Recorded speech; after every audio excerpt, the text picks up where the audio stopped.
urban development. Thank you very much.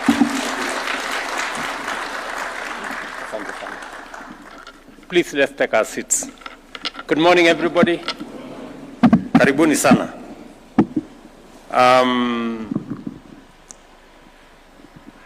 Let me say the following. First, let me welcome all of you to this early morning meeting. It's not by fault that it is called. You know, Nairobi is what it is during this time of the year. Karibuni sana.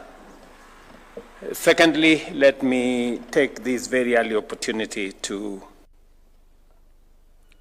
thank all of you, professionals in the built environment. I know here we have architects, we have quantity surveyors, we have engineers of all shades, electrical engineers, mechanical engineers, civil engineering, the people in design, and everything in between. And let me say to you, on behalf of this administration, thank you very much for your partnership. I recognize and appreciate that you stepped forward when I asked you and became part and partners with us in this affordable housing program. Wacha niseme asante sana. We had long hours of engagement. I remember many of you remember we had many meetings in room number 6 there.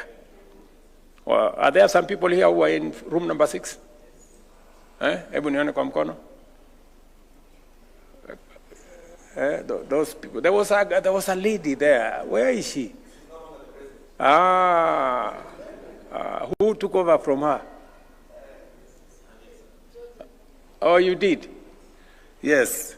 So we had many hours of conversation on how to deliver on this very important program of housing. And I must say on my own behalf first, and on behalf of this administration, that the built environment professionals, the architects, engineers, and the consulting firms in general came through and became partners.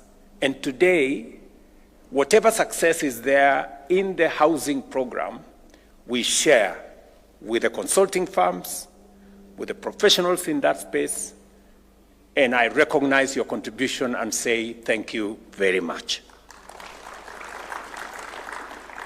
As has been said here by the good people who spoke ahead of me,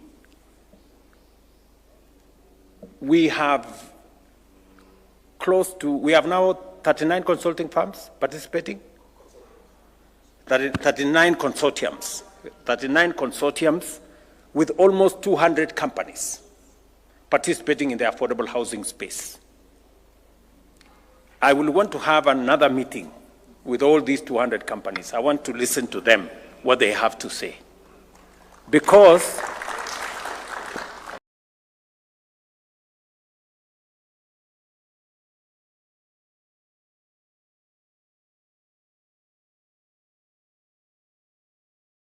the truth of the matter is that your scale has grown.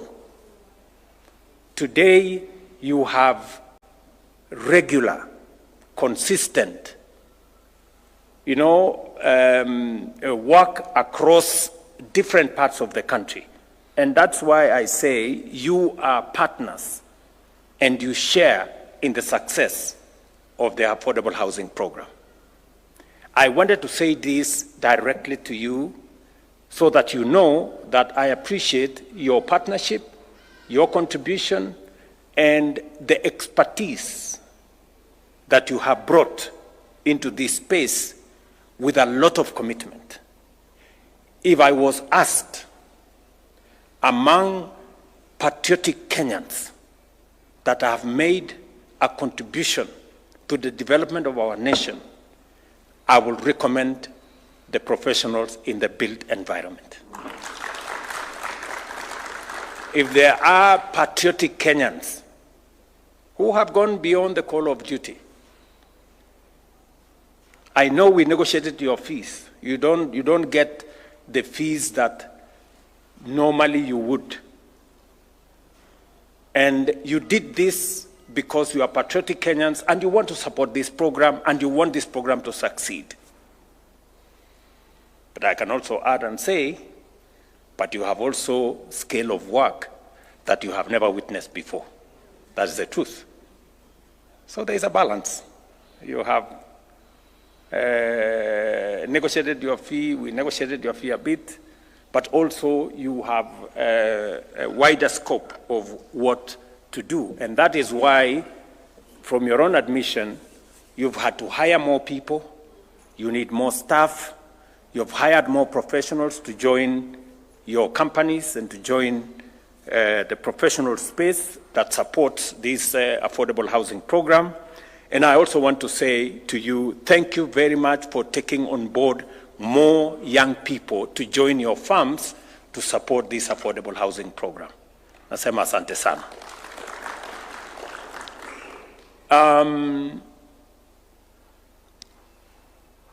Transformation is not an easy exercise. Transforming a country takes courage, it takes vision, it takes foresight, it takes commitment. It doesn't come easy. If it was easy, many would do it. Why haven't we taken 60 years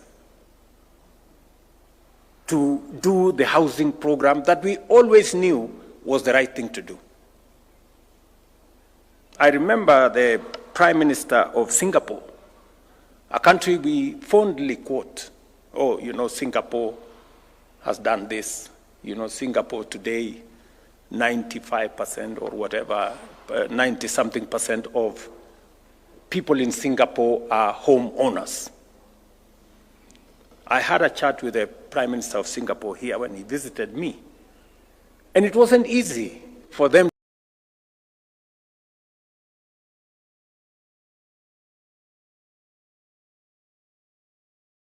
to implement the program that today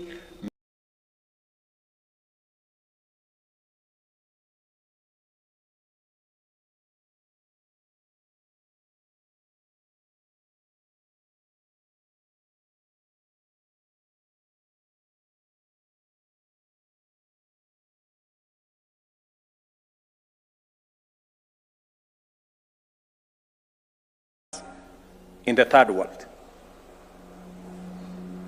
The difference between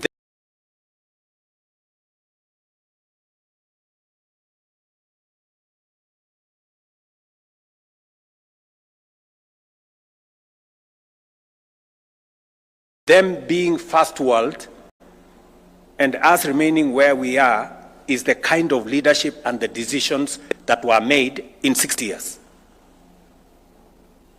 And that is why I can proudly tell you, as professionals in the built environment, as you deploy your expertise and knowledge and professional work into this space, you are making history. You are contributing to the transformation of our country. And somebody said here, so much gets done if people are not bothered about who takes the credit. But it also means it depends on who takes the blame. In this particular case, you know who takes the blame, and I think that is precisely why Hinga was saying that in this space,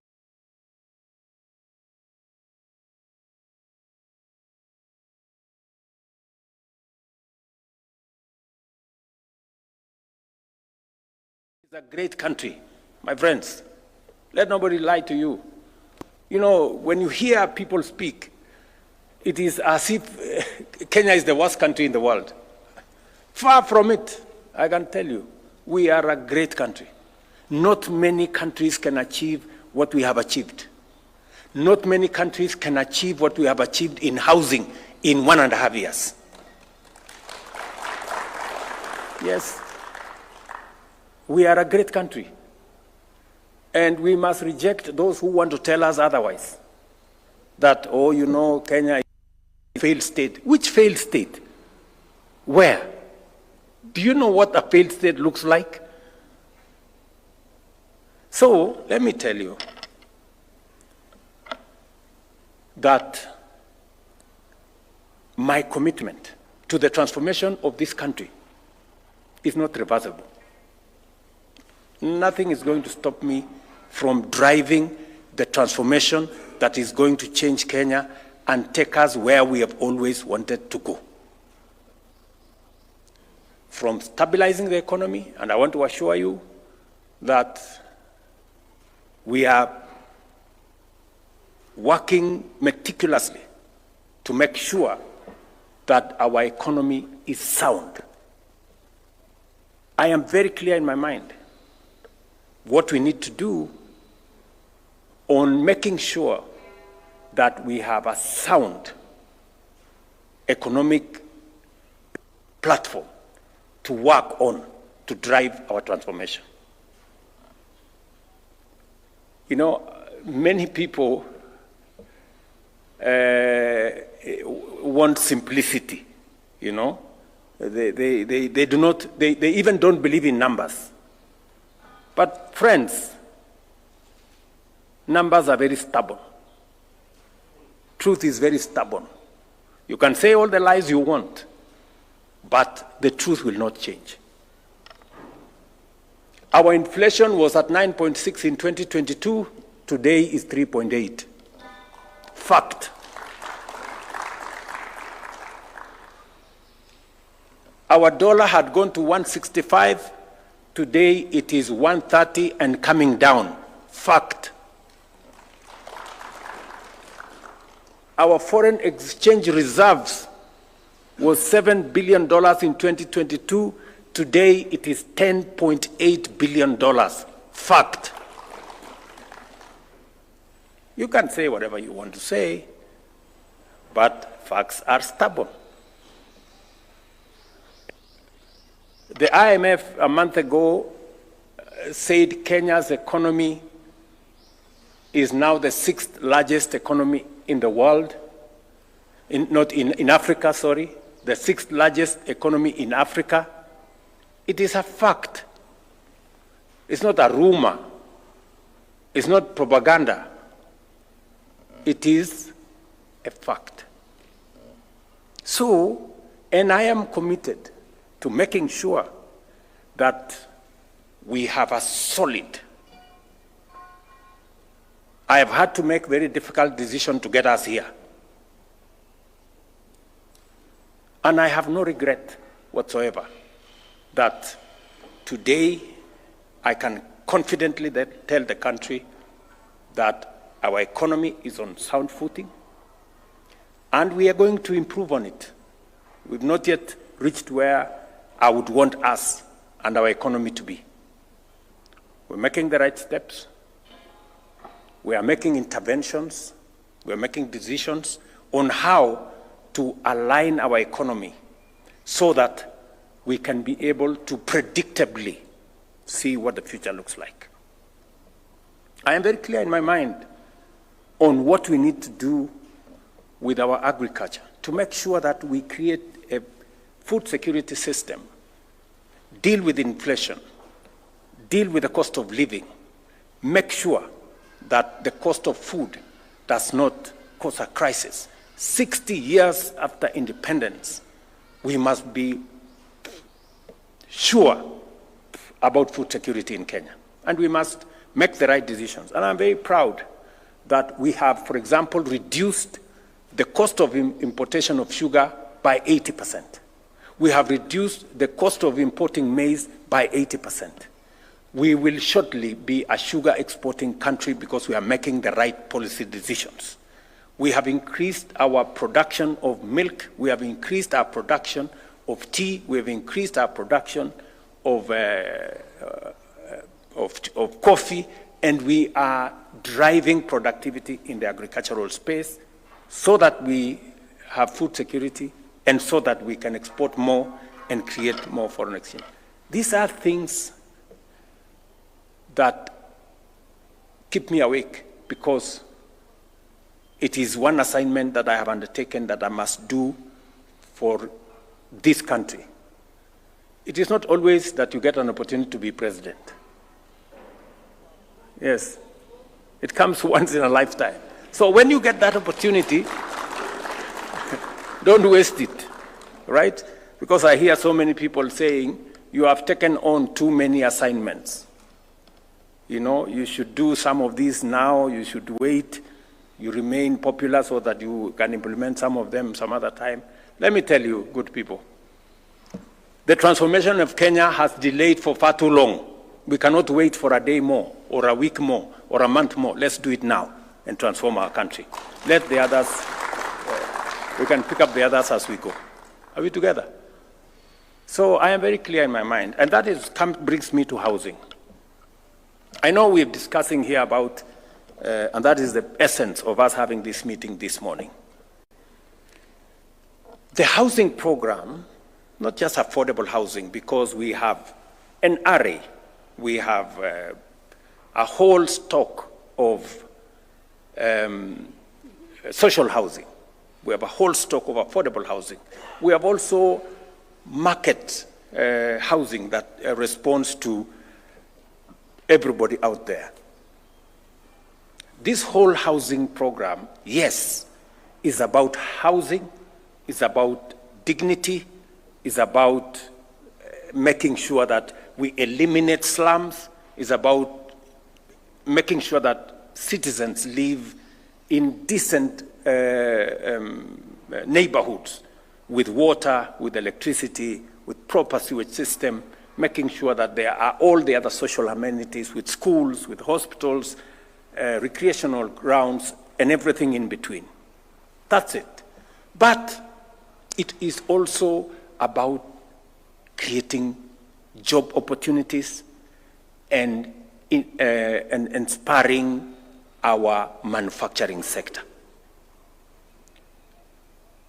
And I am clear in my mind that these are priorities that we must achieve. But for us to be able to achieve these priorities, we must be deliberate.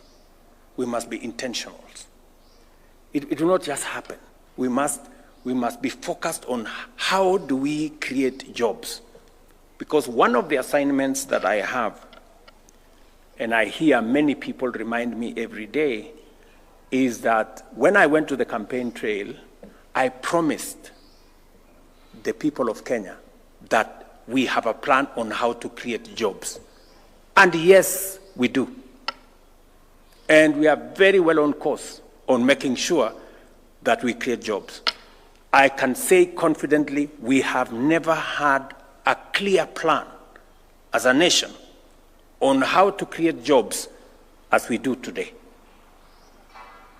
And that's why I'm bringing you here as professionals. What do I want us to achieve? I want us to achieve the following. Number one, we have your farms. We have 200 companies here. My instructions to the ministry is that because of the scale of the exercise we have in housing, we need to scale up the number of companies that are participating in this environment. Because when we started, we had to start with a few, 39 consortia. We now need to take that to between 60 and 70.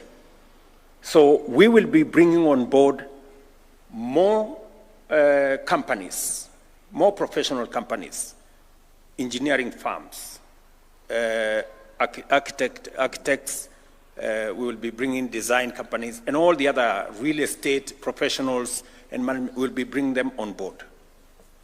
And Madam Waziri here and the ministry will now embark on the exercise of bringing on board more, because we've had many people who are saying, we want to participate. We now understand what is going on in this space. We want to be part of the delivery of our housing program, because people are beginning to see what the noise prevent them from seeing before. So that is number one. And I want to ask the chairman who are here, both from the Institution of Architects and Engineers. Is it Architects and Code Surveyors? Yes, together with the other professional bodies, to work with us so that we can bring on board more firms, because the scale of work that we have today has overstretched many of the companies that are working with us. That's number one. Number two, we want to bring on board another 4,000 professionals into this space. Young graduates from our TVETs, from our universities, to work with you and your firms and work with us so that we can scale up the level of supervision, scale up and accelerate the work that we want to achieve in the affordable housing program, because we believe that it is possible for us to do what could be done in 2 years, we can do it in 1.5 years. And what could be done in 1.5 years, we can reduce it to 1 year, so that we can accelerate the delivery of the affordable housing program, of our markets, of our hostel program, and all the other programs that are in this space. That's number two. So we are bringing on board and hiring another 4,000 graduates, fresh graduates from our universities and TVET, to work with us under your firms, so that you can supervise them, you can, and we're going to work out a framework where you take responsibility for what they do, and also make sure that they acquire the skills in the marketplace with your supervision, with your support, so that they can acquire the knowledge that is necessary, the competencies that are necessary, the skills that will make them professionals in their space as we create more companies, because I am very sure that your companies will be scaling up. These are the people who you will recruit into your firms. These are the people who will create new firms to work with us in this built environment space. Number three, because the whole housing program is now maturing, you know, there is greater understanding, there is built synergy, we now believe that we should be able to scale up not just the professionals that are working in your consulting firms, but also the people working in our housing program, in our markets, and in our hostel program. We need to scale up the numbers. The people working there, the engineers who are working there, the architects who are working in there, the professionals, technicians, plumbers, you know, carpenters, and everybody else working there. So my instructions again to the ministry, and in collaboration with yourselves, is that we need to double the numbers. Today we have close to 320,000 people working in the housing program.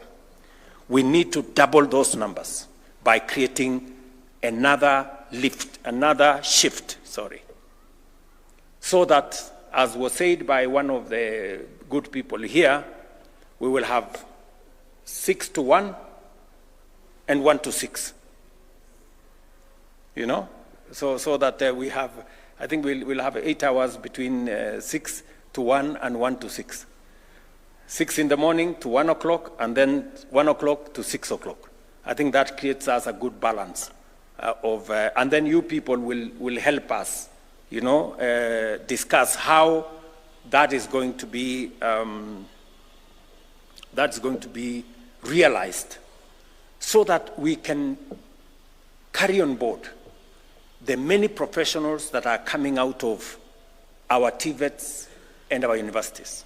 We have many plumbers coming out. We have many carpenters. We have many electricians, many other people in between, the people who are in that space. And yet we also have a lot of young people out there yearning for something to do. So again, my instructions to the ministry, working in collaboration with yourselves, and to now reorganize the space so that we can scale up the number of people working in our housing program from 320 to 600,000. That we can do in the next 2 to 3 months, working with the contracts that already exist. And I am very confident that this will not only accelerate the delivery of our plan, it will also create a bigger momentum for the delivery of this whole program, because many more Kenyans out there are asking, how do we take this into the future? Architects and engineering graduates will join your planning and design teams, which already are working with us. Quantity surveyors and economists will support cost estimation, value engineering, and all the things that we need to make sure that this moves faster, but with a lot of clarity. We'll also be looking at lawyers and planning interns who will assist with land regularization. You have heard what Nixon has said here, and the whole documentation space. As Ali said, you know, the more sectional titles we need, because every unit is now going to have a separate title document. So that whole space requires more hands, more people with knowledge and expertise, and we can grow a bigger pool of professionals to run with you and to work with you in that space. We also want to do,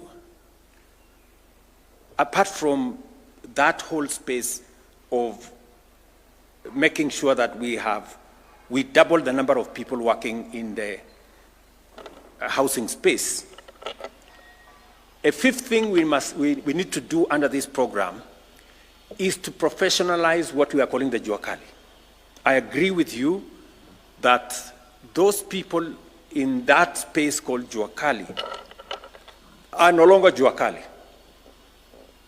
I was explaining the other day that right here in Soweto, is it? We gave them a contract of 720 million shillings. Which Jacali has a contract of 720 million? How many serious companies, corporates, get a contract of 700 million? Not many, you know? So to call them Jacali is actually a misnomer, and it is not right. So what we want to do is to bring on board technical staff to now work with the Jacali sector to formalize what has for a very long time been informal. We will hire professionals to work with the Jacali people so that we can now scale them up to become serious entities, even though they could be micro or small enterprises. But we want them in that space where they do professional work. We've had a long discussion with them, and if you listen to some of them, the quality of what they are making is improving. Because today, they are not doing one window. They are doing 1,000. So because they are doing 1,000, they have improved, and we have insisted. You know, if you listen to them speak, now they are saying, we told them, and we told the contractors that we are not going to import things that we can manufacture in Kenya. But The fact that it is local doesn't mean low quality. It cannot be, you know. So yes, we are going to have it local, but it has to be as of the quality as the one that we would have imported. That is the discussion we have with them. And for us to make sure that the people who are local manufacturers produce quality that is not substandard, high quality products, we want to support them with professionals to work with the Jacali people so that we improve on the quality of what they are producing, whether it is windows, whether it is doors, whether it is hinges, and everything else that we have around that built environment, which we have said will not be imported. They will be manufactured locally, but high quality products manufactured locally to build the capacity of our local professionals now in the Jacali sector, to scale them up so that they can produce high quality products. And for your information, today they are very different from what they were producing before. Because the other thing we have done is to standardize the products in this space. When you standardize products, then you can produce them en masse. And when you produce them en masse, you can standardize what you're producing.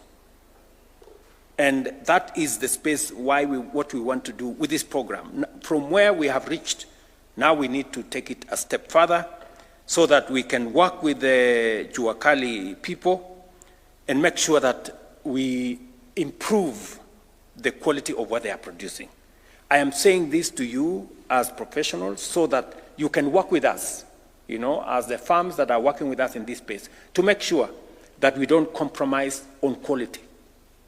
Even as we localize production, quality must remain what it should be.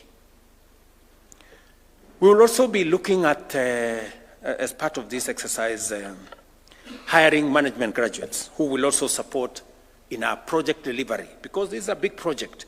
We also contractor oversight, because we have so many contractors. And also, the beautiful thing about this project is that the many companies that now are growing, and we've been deliberate in trying to make sure that we grow local construction companies. The beautiful thing about this project that makes me very proud is that all the 170,000 housing units that are under construction, that construction is being undertaken by local contractors. You know? So we are also developing a pool of serious local contractors. We are building their capacity by exposing them, giving them work.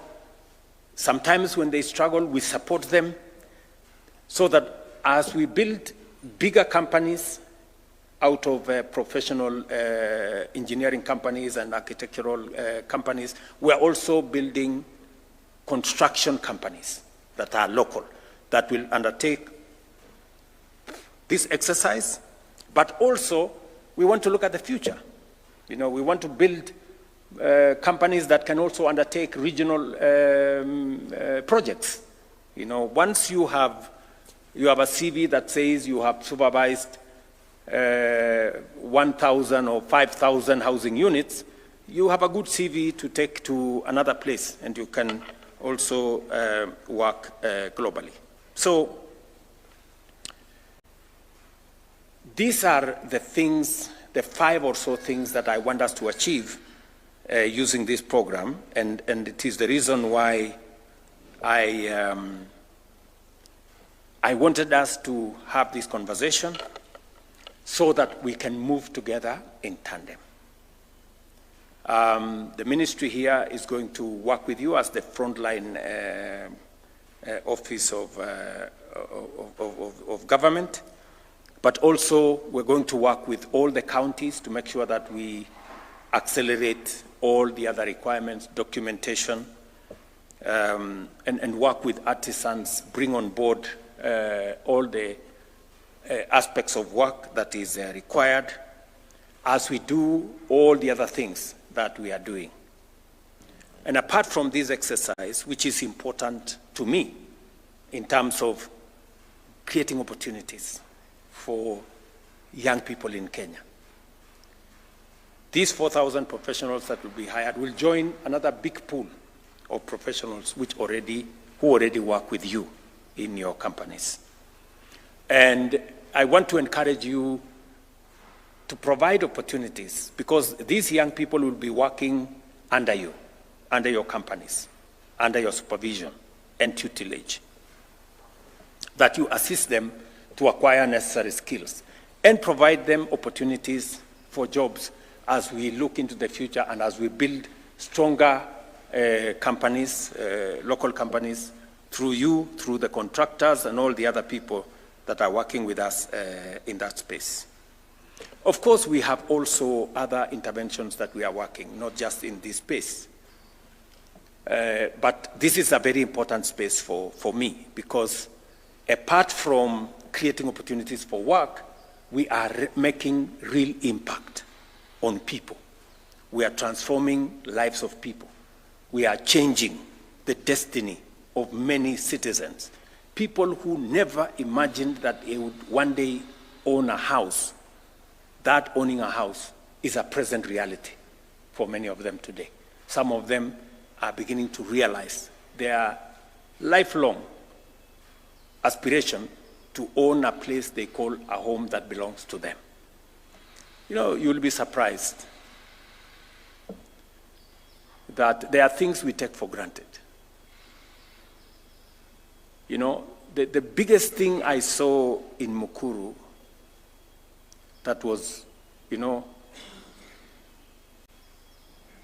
out of this world is that the people moving from the slums, where 3, 4, 5 families share one toilet for pay. The biggest thing they said was, for once, I have a toilet to myself. You know, you people, you know, you have 4, 5 toilets in your house. You take that for granted. You don't think about it. You know, go share a toilet with another 2, 3 families, and then you will know the indignity of what that means, you know, and how important it is for us to run this program. You know, I keep hearing people who keep talking, oh, this housing program, who told you we need houses, everybody has their own house. You know, you may think everybody has their own house. That is not true. There are 7 million Kenyans living in slums, sharing toilets with no water, with no electricity, with no roads. You know, we should be sensitive about what we say. So, good people, you know I'm very passionate about this. Very. You know, I'm very passionate about this because I know what impact it makes on people's lives. Because it makes a world of a difference for us to run this program. And I am very confident that this program is going to succeed, and we are going to transform our nation in a phenomenal way. This country is going to change when we are here, when we are seeing. Just watch this space, you know. You know, the transformation that is going on in Kenya, from Mukuru to Mandera to Mombasa to Kisumu to every big town in Kenya today. And it's just 1.5 years. Just imagine what's going to happen in 10 years.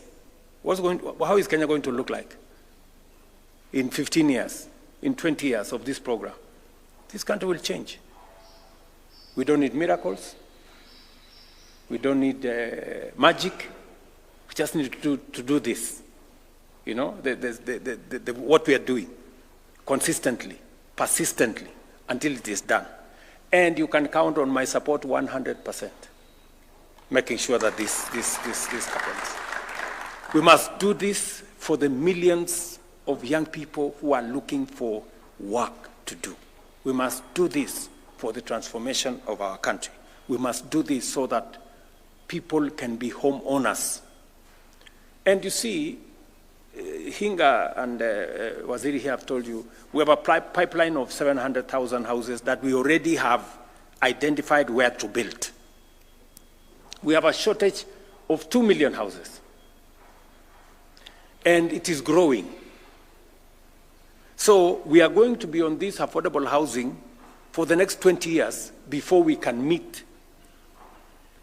Because as we are building, we are chasing a moving target. Because the numbers every day are increasing of people, and urbanization is not an option. 50%, maybe 60% of our population in Kenya will be living in urban areas. And it is not just a Kenyan phenomenon. It is a global phenomenon. And it is the reason why we must prepare ourselves. Either we will have urbanization that is disorganized, where people are going to live in squalor, or we organize it ahead of time and live in a place that we can all be proud of. And I want to encourage all of you that let's focus on what we need to do. I am happy to have a conversation on how best we can deliver this program. I am happy to listen to you as professionals in this space, in the built environment, on how you think we can do this better. I know there will be a conversation about fees. I know you want us to have a conversation about fees. But before we have a conversation, and I have no issue, I will want to have that conversation. But I want us to have that conversation in the context of how do we make this program much more cost-effective? How do we make this program, how do we accelerate the delivery of this program?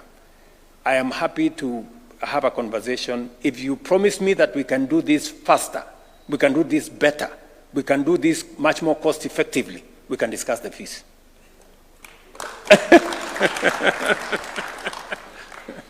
Yeah?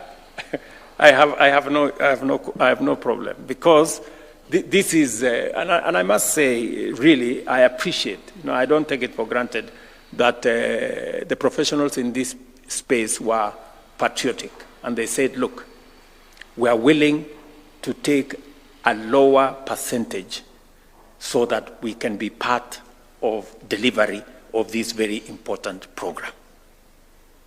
And you also accept that this program has expanded your business. You are hiring more people. You are making more money, to be honest, than you were making before. That's the truth. Vile tu hamtaki kusema. You know? And all the other good things that we are working together. And I am happy if you're making money, because you're making money in Kenya. Because ultimately, you will pay taxes, and we are all going to be all good. So that's good. We need to encourage, we need to help, to assist you, let me put it that way, and work with you so that your enterprises are successful. You also are successful, because in your success is the collective success of Kenya. You hire more young people, you do better what you're doing, invest more in your country, and build more capacity for all of us to be able to move forward. So apart from this program, of course, we have our digital jobs program, where we are building commerce, we are building digital jobs, we are getting Kenyans to work for global companies in our BPOs and all the other business processing outsourcing companies that are there. We are also working on a global workforce. That is what Kenyans are good at. And we are placed more Kenyans in different parts of the world to contribute their talent and expertise as a global workforce. But this program not only gives us jobs, but also builds our country. So this is very significant, and it is very important to me, and that is why we are scaling it up. Scaling it up at the level as I do to the people of Kenya. We will continue engineering, our success. We will continue with great innovation, insight and foresight to make sure that we get our nation moving. And I am all in making sure that Kenya changes. And I am intentional, I am deliberate, and I am clear in my mind that we will change Kenya for the better in our lifetime. As long as we believe in ourselves, and as long as we don't buy into unnecessary negativity that doesn't take our country anywhere. We have no other country. We must get this one working. This is our responsibility. We must get it working. And we have the best country, I can tell you. We just need to get it doing the right thing, the right synergy, the right mindset, focus, and move forward. So, asanteni sana. Congratulations on what you're doing.